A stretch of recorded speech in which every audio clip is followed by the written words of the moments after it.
Yeah, hi there, Brendan, and I am Michael. And thank you for your questions. You sent them to me by email. And you had a question about 3 words, in which, at which, in which. And your student, one of your students brought this up in your grammar class earlier. So one of the best ways to explain these kinds of connectors, especially ones that are preceded by prepositions, is to show sample sentences. To show how when the sentences are combined, certain words are replaced with pronouns, the sentence is combined with another to create a complex sentence. So here's one example. So let's take a look at the first one, in which. In which, and I'm not going to say that they are synonymous with where, but it can have the meaning of where. So yesterday the students went to the beach. A volleyball competition was held there. So you could say here, yesterday the students went to the beach in which a volleyball competition was held, or where a volleyball competition was held. So it kind of has a similar meaning there.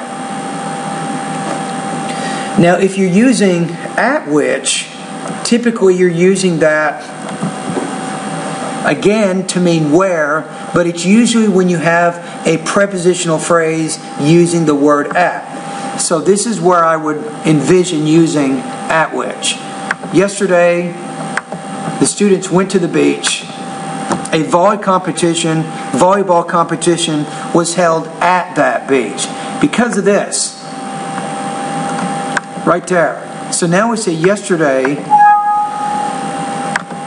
the students went to the beach at which a volleyball competition was held. Now if you don't want to say at which, you can simply say where. And we typically don't use where with at.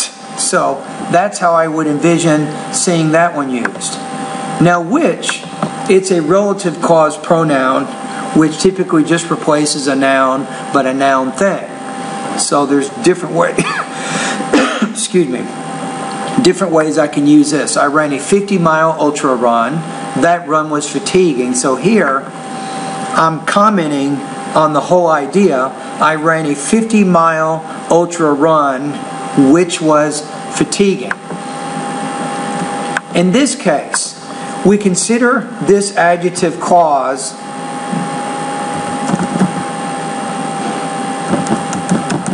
non-restrictive in nature.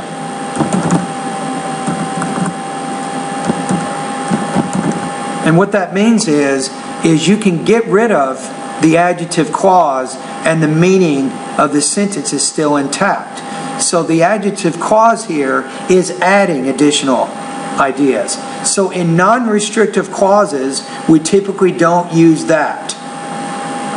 So I wouldn't say here, I ran a 50-mile run, comma, that was fatiguing. That results in a comma splice. So which works better in non-restrictive elements like this. Now another one, we can say this. I read a book. The book discusses water conservation. So we take this idea and we're going to combine the sentences here, which discusses water conservation. Now in this case,